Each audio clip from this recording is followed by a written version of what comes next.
Madame, mademoiselle, monsieur, bienvenue à Métro News. Voici les principaux titres qui seront développés aujourd'hui. La Cour supérieure des comptes et du contentieux administratif a soumis son rapport d'audit sur l'utilisation des fonds Petro-Caribé au Sénat ce jeudi. Il s'agit d'un rapport partiel selon le président de la Cour. Le président du Sénat de la République, Karl Murat-Cantave, salue le travail effectué par la Cour supérieure des comptes qu'il qualifie de colossal. Plus d'1 million de gourdes et plus de 6 000 $ américains ont été collectés par le collectif 4 décembre à l'intention de Radio Quisqueya. Un geste salué par les responsables de cette station victime d'un incendie le 21 décembre dernier. Comme annoncé, la Cour supérieure des comptes et du contentieux administratif a remis le rapport d'audit sur les fonds Petro-Caribé au Parlement ce jeudi. Il s'agit d'un rapport partiel, selon les précisions du président de la Cour, Pierre Volmar Desmessieux, qui fait état de certaines limites rencontrées par les vérificateurs dans le cadre de leur travail. C'est un rapport qui était fait suite à une résolution et en 1er février 2018 que vous voyez nous dans le cours 26 février. Donc nous avons étudié dans le conseil et puis à la lumière de l'article que nous avons cité, nous avons décidé sur recevabilité. Et puis nous commençons à travailler, nous avons promis pour déballer. D'accord. Nous connaissons le rapport, ça veut dire dans le moment où pile monde dans la population a demandé le rapport. Ça qui est le premier de la population qui a gagné le rapport? Bon, le rapport est disponible dans le Sénat, il est disponible dès le week-end sous site courant, donc c'est tout le monde qui a accès à ça. En termes de véracité, à toute population, et en termes de véracité, qui ça qui est-ce qu'il y a un changement, c'est même ça qui a toujours été là-dedans, qui ça en plus? Donc, moi, je ne peux pas dire en fonction de ça que tu as gagné. Non, toute population te connaît ça qui a gagné dans le rapport sénatorial. Alors, est-ce qu'il y a un changement, il y a un travail, moi-même personnellement, je ne pas tout de rapport, je ne pas vraiment consacrer seule garantie que nous faisons un travail vraiment objectif, impartial, c'est ça nous constate et nous dit. De son côté, le président du Sénat de la République, Karl Murat-Cantave, a salué le travail effectué par la Cour des comptes, le qualifiant de colossal. L'élu de l'Artibonite a demandé à la population haïtienne de faire confiance au Sénat de la République qui s'engage à prendre les mesures nécessaires pour que la lumière soit faite définitivement sur l'utilisation des fonds Petro-Caribé. Aujourd'hui, c'est avec plaisir que nous recevons ce rapport. C'est avec les bras ouverts que nous recevons ce rapport de la Cour supérieure des comptes et du contentieux administratif. Nous pensons que le travail a été colossal et nous croyons que ce rapport est venu à point nommé, à un moment où tous les yeux sont rivés sur le dossier Petro-Caribé. Ce rapport est venu à point nommé à un moment où la population haïtienne crie ici et là, demande, réclame justice autour du dossier Petro-Caribé. Ce dossier a pu être nommé à un moment où la population haïtienne est à la recherche de la vérité autour de ce rapport. Ce rapport est venu à renommer à un moment où l'exécutif s'est engagé de vive voix à suivre ce dossier et à le transmettre à qui de droit.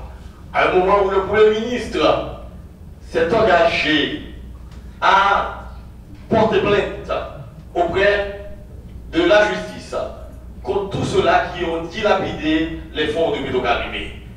Ce rapport est venu à renommer à un moment où l'Assemblée des sénateurs attend de pied ferme ce rapport. C'est une nouvelle page d'histoire qu'on est en train d'écrire aujourd'hui.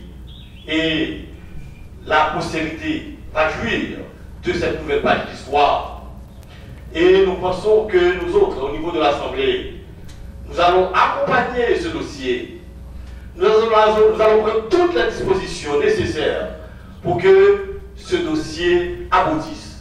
Et ceci sans dilatoire, mais sans émotion, sans expéditivité, pour que finalement nous contribuions à la rédaction davantage, à la rédaction et à l'élaboration de cette nouvelle page d'histoire que le pays attend. La Cour supérieure des comptes et du contentieux administratif a, comme promis, remis cet après-midi son rapport au Sénat. Pour parler de cet événement que tout le monde attendait, nous avons avec nous ce soir Maître Montferrier Dorval, professeur de droit constitutionnel. Bonsoir, professeur Dorval. Bonsoir. Professeur Dorval, la Cour des comptes a remis un rapport. D'abord, au départ, pouvez-vous nous préciser la différence qu'il y a entre un rapport et un arrêt de la Cour? Bon, le rapport est un acte administratif. C'est un acte administratif qui n'est pas une décision. Parce qu'il y a deux types d'actes administratifs unilatéraux. Il y a les actes unilatéraux décisoires et les actes unilatéraux non décisoires. Donc, l'arrêt, c'est un jugement. D'accord. Donc, maintenant, si la Cour donne son rapport, il s'agit d'un acte administratif. Le rapport qui est un acte administratif non décisoire, qui ne fait pas grief, c'est un acte préparatoire à la décision. C'est ça. C'est un outil de travail, en quelque sorte, que la Cour met à la disposition de la justice, disons. Oui. Même là encore, la justice ne peut pas agir parce que la Cour doit terminer le travail. Il y a deux aspects dans le travail de la Cour, dans l'audit de la Cour. Si l'audit concerne les ministres, c'est le Parlement, il doit acheminer son rapport au Parlement et le Parlement doit se prononcer sur ce rapport. Et le Parlement doit rendre une décision qui peut être soit une décision concernant la poursuite de cette personne ou bien une décision qui dit qu'il n'y a pas lieu à poursuivre cette personne devant la justice. Très bien. Dans le cas, s'agissant des comptables de deniers publics qui ne sont pas ministres. C'est ça. Vous parlez des directeurs généraux, etc. d'organisations autonomes et même de tous ceux qui gèrent les fonds publics qui ne sont pas ministres. Très bien. La Cour, après le rapport, doit saisir la Chambre des affaires financières, donc qui ont ses attributions juridictionnelles. C'est la Chambre des affaires financières qui doit se prononcer sur le rapport. Dans ce cas, la Chambre des affaires financières aura à prononcer soit un arrêt de débat ou bien un arrêt de quitus ou décharge. C'est ça. S'il s'agit d'un arrêt de débat, la Cour doit saisir le commissaire du gouvernement ou le juge d'instruction, ou les deux à la fois, d'après l'arrêt du 23 novembre 2005 rédigé à la Cour. Et ça, c'est la responsabilité de la Cour. C'est ça de la Cour de saisir. Très bien. C'est la Cour de saisir à partir de l'arrêt du commissaire, et saisir le commissaire du gouvernement ou le juge d'instruction, les deux à la fois. Très bien. Maintenant, si la Cour aussi peut rendre un arrêt de quitus, mais c'est dans le cadre d'une procédure juridictionnelle. Parce que la Cour a deux grandes attributions. La Cour a des attributions administratives, c'est-à-dire que c'est produit le rapport, c'est dans ses attributions administratives.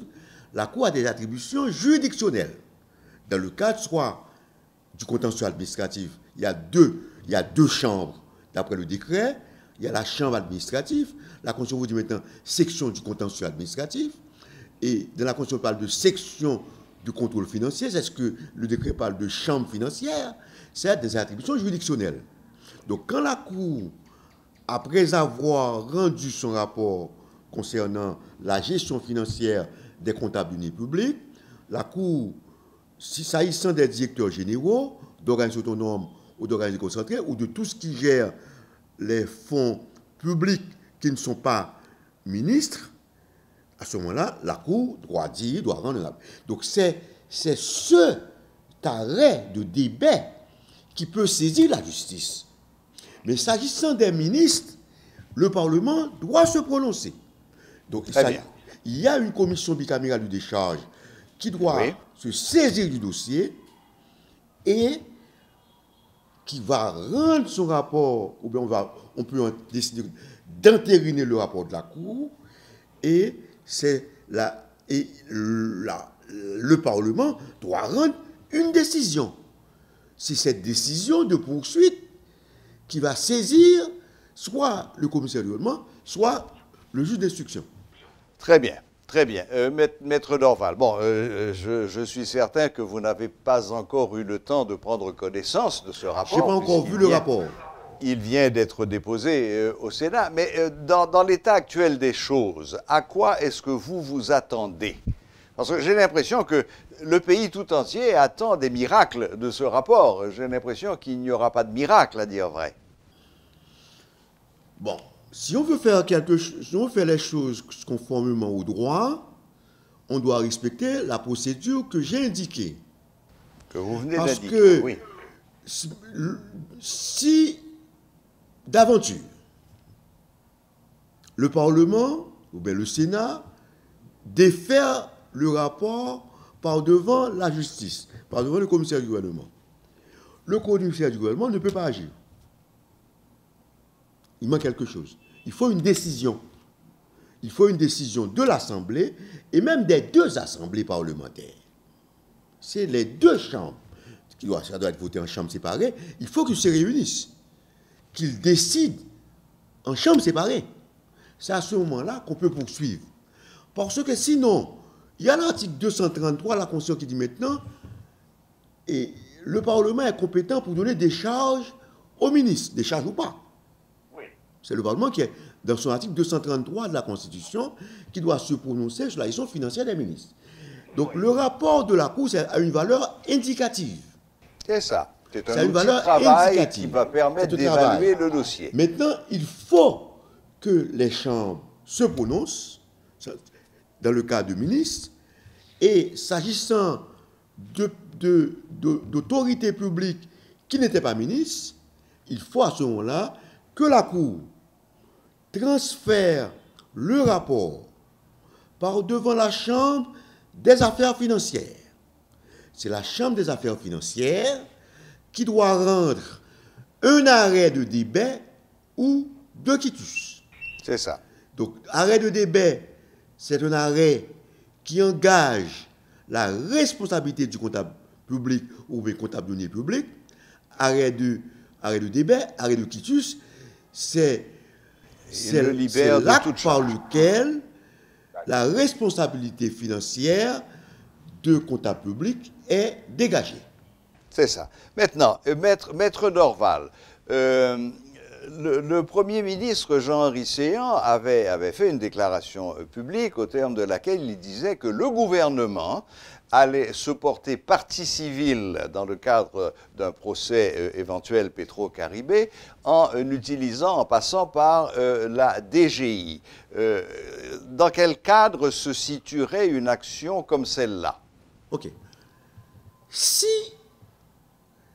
c'est à la Cour de saisir la justice, d'après le décret du 23 novembre 2005, c'est la Cour de saisir la justice. C'est au Parlement de saisir la justice pour les ministres. Pour les ministres, oui. Maintenant, si maintenant, soit la Cour saisit, ou bien le Parlement saisit, l'État haïtien peut se porter partie civile. L'État haïtien c'est ce qu'avait annoncé le Premier ministre. L'État haïtien n'a qu'à se porter partie civile. Parce que la justice est déjà saisie. Donc maintenant, j'ai l'impression que les autorités publiques ne comprenaient pas la procédure, bien la procédure. il y a une procédure tracée par la loi. Parce que si on ne suit pas la procédure, on risque de faire faute route. On risque de, à ce moment-là, de commettre des vices de forme qui seront exploités par les personnes épinglées par la décision qui sera rendue soit par la Cour, soit par le Parlement. Donc, sans compter qu'il y a toujours la possibilité... Les choses comme on doit le faire, parce que ces personnes-là auront des avocats, les avocats vont trouver des vices de forme. Voilà. Voilà. Parce que même la saisine du juge d'instruction qui a été faite préalablement a été mal faite. Le juge d'instruction était incompétent lorsqu'il avait été saisi. Oui. Donc, parce qu'il y a une procédure à suivre. Nous autres, nous avons dit qu'il fallait saisir la Cour des comptes. C'est ce qu'on avait dit. Les gens avaient protesté, c'était pas la Cour des comptes. Voilà. Ils ont trouvé d'autres personnes pour saisir le juge d'instruction. Pour nous autres, le juge d'instruction était incompétent. Maintenant, c'est maintenant qu'on a trouvé une procédure en saisissant la Cour. La Cour doit aller jusqu'au bout. La Cour ne doit pas se limiter à un rapport. Le rapport en droit public ne fait pas grief. C'est comme si on demandait à un médecin de donner une expertise sur une question. On peut faire appel à un expert. Mais l'expert est clair. Le rapport est clair. L'expertise ou le rapport, c'est un acte préparatoire à la décision. L'expertise ne peut pas remplacer la décision. On produit un rapport en vue de prendre une décision. La décision qui sera rendue doit être prise soit par la Cour, soit par le Parlement. Mais si on ne prend pas cette décision, on ne peut pas saisir la justice. Mais quand je dis décision, dans le cadre de l'arrêt des bains, c'est l'arrêt des bains. Et c'est pourquoi il faut une procédure contradictoire. La Cour doit inviter les personnes intéressées pour qu'ils puissent se défendre devant la Chambre des affaires financières. Et c'est la Chambre des affaires financières qui peut soit rendre un arrêt de débat ou un arrêt de quitus. Et s'il y a un arrêt de débat, à ce moment-là, la Cour saisit la justice. Il n'appartient pas au gouvernement. On ne peut pas saisir la justice à partir du rapport. Le rapport en droit public ne fait pas grief. Le rapport n'étant pas un acte décisoire, donc il n'est pas un acte exécutoire. Parce qu'il y a la décision, comme j'avais dit maintenant, administrative, il y a les actes qui ne sont pas des décisions. Il y a des actes administratifs qui ne sont pas des décisions, tels que le rapport, un vœu, une proposition, et je peux dire une expertise. Donc ce n'est pas des actes décisoires, c'est des actes non décisoires, c'est des actes qui ne modifient pas l'ordonnancement juridique. On ne peut pas attaquer un rapport en justice, on peut attaquer une décision émanant du rapport. C'est à ce moment-là, on attaque la décision, c'est quand on a attaqué la décision qu'on peut invoquer l'illégalité du rapport. N'oubliez pas, l'arrêt de débat ou de quitus, qui est un jugement, peut faire l'objet de recours de pourvoi en cassation, en vertu de l'article 200-2 de la Constitution. Donc c'est pourquoi il ne faut pas escamoter la procédure, il faut respecter les lois de défense. Mais je vais dire quelque chose.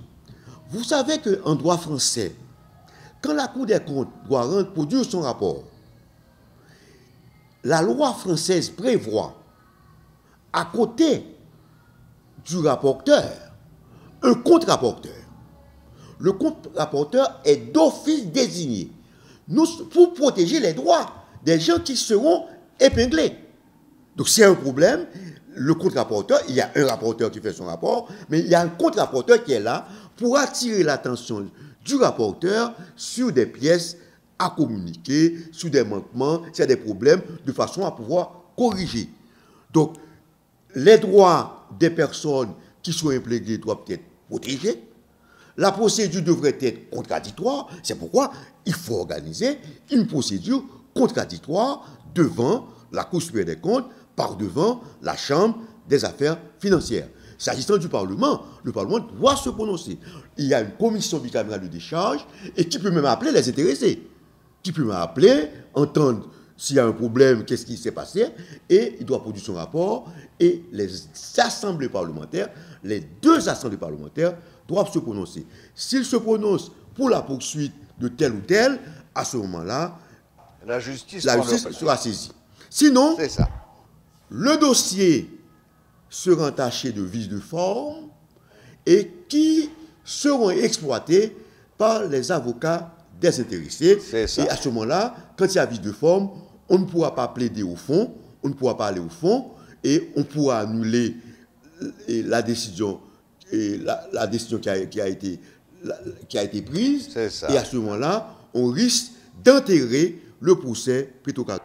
C'est ça, des arguments qui seront utilisés par la défense, soit devant la Cour d'appel, soit devant la Cour de cassation, et tout ça pas la Cour sera d'appel, cassé. mais pas devant la Cour de cassation. Sera cassé pour vice de forme. Bon. Même l'ordonnance juge d'instruction peut être cassée. Maître Dorval, si j'ai bien compris tout ce que vous venez de nous dire là, finalement, les prémices à ce procès Petro-Caribé ne font que commencer. La route sera encore longue. Oui, la route sera longue. Pour moi, c'est une base de travail. C'est pas encore. Il faut que la Cour prenne ses responsabilités en réunissant la Chambre des affaires financières. Il faut que le Parlement prenne ses responsabilités parce qu'il y a un parlementaire qui a eu à dire la Cour n'avait pas à envoyer un dossier au Parlement. Donc, pour les ministres, il faut passer par le Parlement. Il faut que le Parlement se prononce. Très bien. Parce que le rapport n'est pas une décision. C'est un acte préparatoire à la décision. Ce rapport va permettre au Parlement de prendre une décision, de se prononcer par vote. Et ce rapport va permettre à la Cour de s'ériger maintenant en chambre juridictionnelle, c'est-à-dire en chambre financière, parce que la Cour, il y a la chambre financière, il y a la chambre administrative. S'il y a, par exemple, il y a quelqu'un qui a révoqué, c'est le contentieux administratif. Mais la Cour a une autre fonction de juridiction financière, en plus d'être une juridiction administrative. Donc, comme la Cour est une juridiction administrative dans le cadre de contrôle financier, contrôle des comptes des comptables publics, des comptables de deniers publics, donc la Chambre des affaires financières, pour ceux qui ne sont pas ministres, doit se prononcer. Sinon, on peut attaquer même une invitation du cabinet d'instruction. Donc ça, il faut éviter tout ça. Oui. Il faut, si on veut enterrer le dossier, si on ne veut pas enterrer le dossier, il faut qu'on suive la procédure. Ça peut prendre du temps, mais ça demande, parce que ça demande du temps, il faut prendre le temps nécessaire pour bien suivre la procédure, de façon à ce qu'il n'y ait pas de vices de forme qui pourront enterrer le procès Petro-Caribé. Eh bien, écoutez, Maître Montferrier Dorval, merci infiniment de toutes ces précisions que vous avez apportées. Je tire la conclusion, comme on le disait à l'instant, que ce rapport est une pièce tout à fait nécessaire, mais qui est loin d'être suffisante et que de toute façon, le chemin sera long. Ouais, comme vous avez bien dit, c'est nécessaire, c'est une base, mais il n'est pas suffisant. Voilà. Merci infiniment, Maître Dorval, et bonne fin de soirée. Merci, bonne soirée. À vous aussi, merci. Voilà, c'était Maître Montferrier Dorval, professeur de droit constitutionnel, qui nous donnait son avis sur ce qui s'est passé aujourd'hui, c'est-à-dire la remise du rapport de la Cour supérieure des comptes et du contentieux administratif au Sénat de la République. Rassemblement citoyen pour Refondation Haïti, c'est le nom d'un regroupement citoyen qui a été présenté ce jeudi à la presse, composé entre autres de leaders de partis politiques très connus comme Edgar de Blanc-Fils, Rosemont Pradel, Jean-André Victor ou encore Himmler Rébu, d'hommes d'affaires, Freud Jean, Jean-François Tardieu, Hérol Jean-François, et de femmes militantes, anciennes ministres et anciens parlementaires, Josette Bijoux et Evelyne Chéron. Rassurer Haïti est une association dont l'objectif est d'alimenter des réflexions sur le réel haïtien et les conditions d'existence et d'épanouissement de l'État-nation. Depuis 1804, conseil de préoccupation qui pas fait partie de débat, qui pas dans préoccupation monde qui vit dans tête l'État. L'État aujourd'hui en Haïti, nous avons son espace de privilège pour groupe monde qui vient diriger l'État. Ça veut dire depuis en haut, ils prennent toute bagarre pour compte et puis pas de répartition qui fait et puis majorité citoyenne pas jouer dans rien. Donc et nous-mêmes nous là pour nous faire plaidoyer pour nous influencer pour gagner un changement de vision par rapport au pays. Pour l'État vient gagner préoccupation pour gagner pays en charge, pour lui administrer le pays tel que, quel que soit côté haïtien, sur 27 750 km², pour lui joindre tous les services de base fondamentaux, pour pas aucun haïtien qui senti son citoyen de deuxième ou de troisième zone, pour pas aucun citoyen et la justice pas commander compte, et puis laisser malheureux qui ont un problème en contravention avec la justice, et puis au tout bisil. Donc, nous souhaitons faire des plaidoyers pour nous influencer et mode de vision ça pour nous changer, pour nous aller vers une autre société, et puis pour l'État travaille pour bonheur population. Il y a une série de thèmes pour décentralisation qui pas dans le débat, qui fait que nous avons un pays qui a une force côté, et province n'a pas aucune organisation infrastructure là dans l'île. Et tout le monde veut venir Port-au-Prince ou veut venir dans la ville parce que soi-disant il y a une réponse à problème. Et puis nous avons un résultat. Port-au-Prince, Cap-Haïtien, Caille, Jacques Mel, Gonaïve, Jérémy, il y a coulé en bas Fatra, pas de service de base et pas de conditions pour la population, il y a un bonheur que les méritait à la chercher. Pas de soulever décentralisation et puis déconcentration de services publics. Quel que soit le document qu'on a besoin de faire en Haïti, il faut venir Port-au-Prince, qui fait que il y a une ligne devant tout principal organisme qui a une série de services à la population, une série de documents à la population. C'est ça que fait nous constituer toute bagage ça dans acte de fondation nous, acte constitutif, organisation, association, qui relaie Rassemblement citoyen pour refondation Haïti. Donc, rassurer Haïti.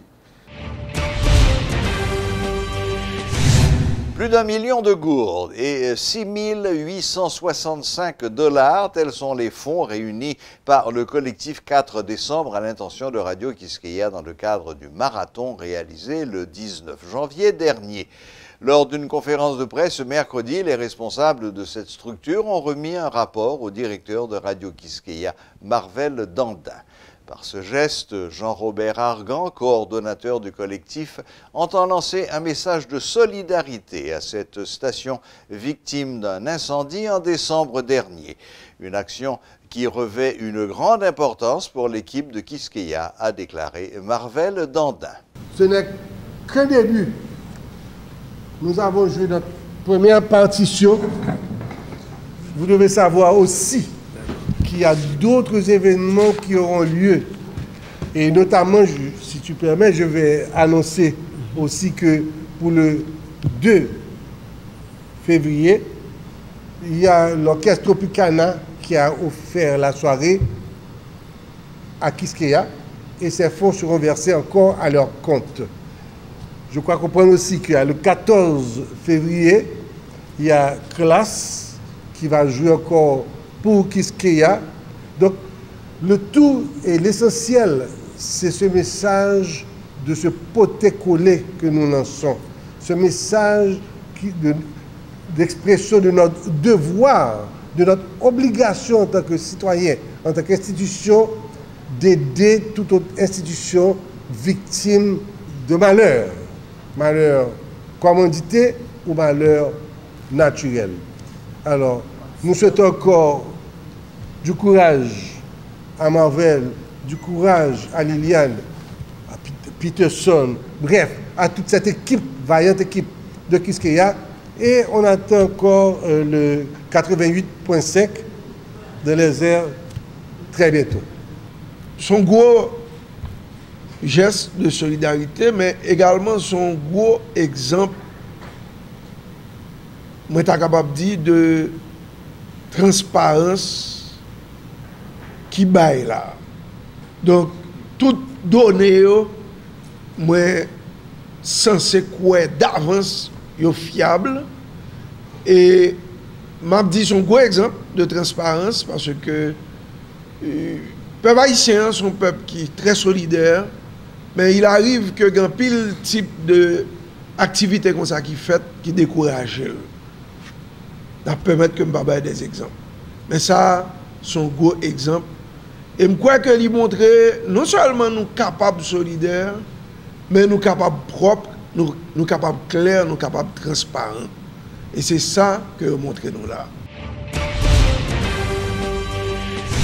Présentation ce jeudi des membres composant le comité du Carnaval national qui se déroulera au Gonaïves du 3 au 5 mars prochain. Avec à sa tête Jean-Yves Jason, ancien maire de Port-au-Prince, ce carnaval décentralisé se veut inclusif. Le ministre de la Culture, Jean-Michel Lapin, a déclaré que tous les acteurs artistiques seront réquisitionnés afin d'offrir le meilleur spectacle. Comprendre la culture dans facette matérielle, patrimoine matériel. Comprendre la culture dans volet patrimoine immatériel. C'est ça fait tout le monde. Hein? Monument nous, fort nous, c'est pour tout le monde.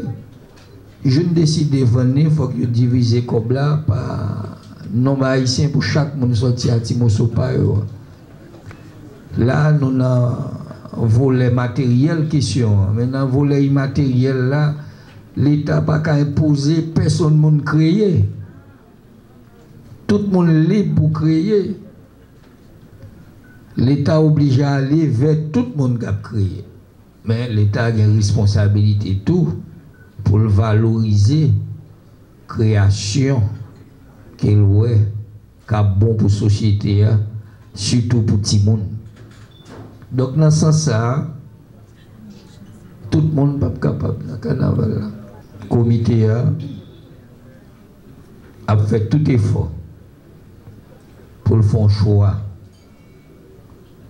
que la nation a accepté. Dans les affaires groupe artistique, cap gain pour défiler.